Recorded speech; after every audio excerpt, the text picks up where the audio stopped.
Hey, welcome back to another video, ladies and gentlemen. It has been a long time, obviously. I believe it's been 122 days since I last recorded a video, and I just kept on telling myself, you just gotta press record and just record something. So here goes something. I literally woke up. There's no plan here.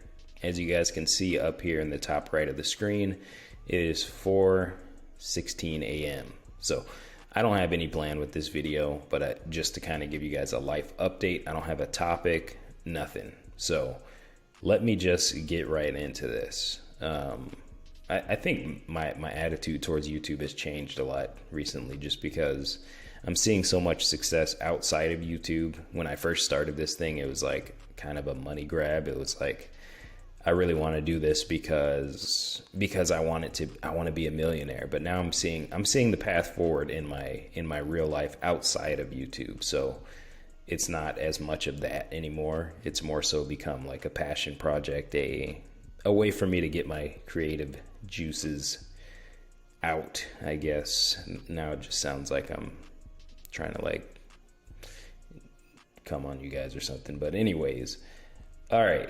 So let me just give you guys like a little update on what's going on with the net worth. Obviously, we've been destroyed in the stock market, but basically, just to give you guys some highlights, we were sitting at about 250,000 a while back, maybe a year ago. So now we're sitting at about 208,000.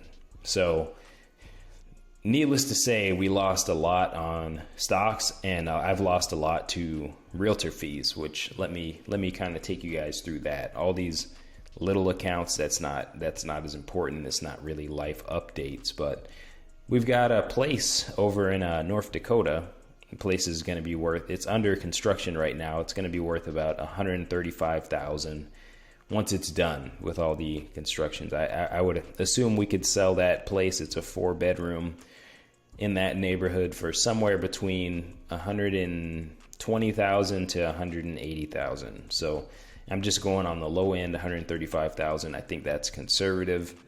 Really, I think we could probably list for about 150 to 180 is where we would actually list. What we would get, who knows? So we just listed it down. It got it down there. This is based off of Zestimate. So recently, I moved out to Boston. So I'm out in Boston Children's. With the the providers who are providing some interesting care. Let's just put it that way. There was a protest outside. I wanted to go see it, not to be on one side or the other of the protest, just to witness history, I guess. There's been controversy with the gender affirming care that they're providing to minors, but I'm not going to get into that in this video. So what else do we got? We got the Ford F-150. These are Kelley Blue Book values, and we just bought a Jeep Sahara 4xe. I don't have time to show you guys what that looks like. If you want to look up 4xe, it looks very nice, and that's a car that once my girlfriend gets over here, also big announcement, that'll be her car. So we're kind of doing it the smart way.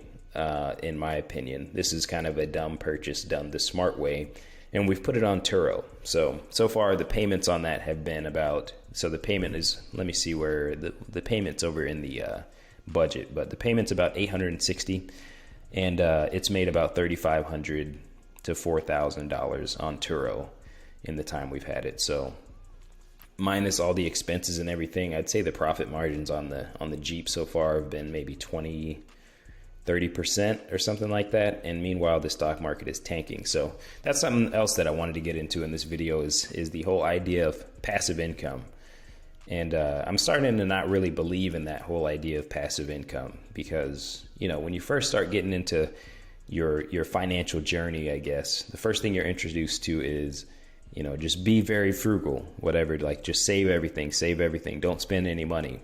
And then you get into these other things like abundance and then passive income, right? So money that you don't have to work for. So what you really end up seeing eventually, though, or what I've ended up seeing, is the whole passive income thing. It only really works once you have a significant amount of money. Passive income is only safe, I'd say, up to about 3 to 4%. Anything above that, you're either taking on significant amounts of risk, which we've seen in this deleveraging in the market downturn, or you're going to have to start getting active with your investing. You're going to have to start looking for great deals in real estate. You're going to have to start actually running the business yourself. You're going to have to start hiring people. You're going to have to actually start building value within a business that you own to make that equity position much larger. So I've kind of shifted away from the idea of retirement accounts, from the idea of passive income, from the idea of something that's going to run itself and I'm not going to have to put any inputs in.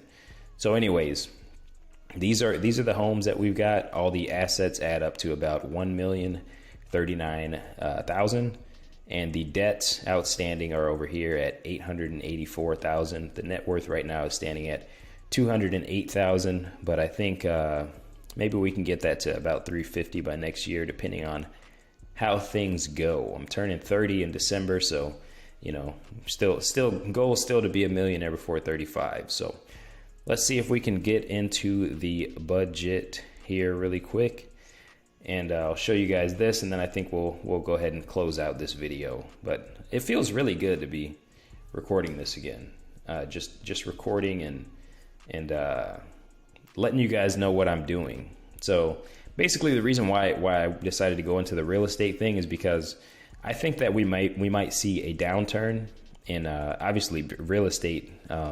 Interest rates have gone crazy recently, right? So interest rates have gone up to 7% as of recording this video.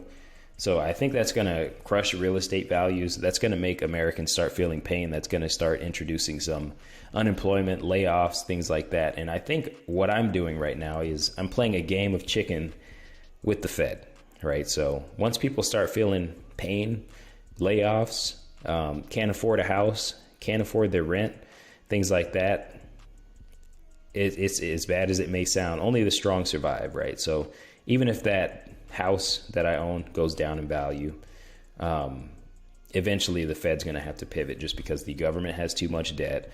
Individuals in the real economy have too much debt. And I just think that I would be one of the strong people that would survive. And after I would survive that situation, when they pivot, I think values are going to just go through the roof, just because there's so much money sloshing out in the system. We already saw the Bank of England, we already saw the Bank of England pivot, and I think the U.S. is next. So anyways, only thing I want to highlight about this video, is getting kind of long, is that a lot of these things, what I've learned over time is to put things into your budget that you don't, that most people don't. Okay, so like obvious things are things like I don't know, your food, right? That's an obvious thing that people always put in there. But things that people don't put in there are things like home maintenance. So 1% of my property values goes into home maintenance. So I'm trying to essentially expect the unexpected here. And when I expect the unexpected, and then I put my taxes over here, just because I like to anger myself, I guess you could say. I put my taxes in there. So this is my expenses. These are my expenses after taxes. You multiply that out by 6, and that's about $78,000. So currently, what I'm trying to do, even though I would love to be buying stocks at depressed prices, is I'm trying to save up 78 grand. We're at about 25 grand right now. So I'm trying to get there in about 5 to 7 months. So other than that, this is just all the incomes. The net income per month, if I spend, these are kind of overshot. I probably don't need to spend this much every month, but this is like worst case scenario, which is what I like to plan for in my expenses. This is also worst case scenario, which is what I like to plan for in my incomes. So we'll see. This is basically what we got going on here, though. So sum it all up, trying to save cash right now. I'm in a duplex, living in one unit. Got the other unit rented out, trying to rent out the North Dakota place. And yeah, we're just trying to claw our way forward and get away from this idea of passive income. So if you guys do want to hear more from me, please do go follow me on Instagram at Casey_Burns206. I post there a lot more than I post here just because I actually have time to post there. So if you guys want to hear from me more often, go there, DM me, send me a DM. I always hear, okay, quick story time. Jeremy Financial Education, right? At the end of his videos, he always says, send me a DM on Instagram. And then, so if he sends you a DM or if you send him a DM, he's going to try to sell you a course. Just spoiler alert there. But if you send me a DM, I'll talk to you. A lot of people, we've become friends because you just send me those DMs and whatever. We'll eventually end up probably meeting up some of those people. But yeah, that's about it. I'll see you guys eventually. But like I said, follow me on Instagram if you want that to be sooner. Bye.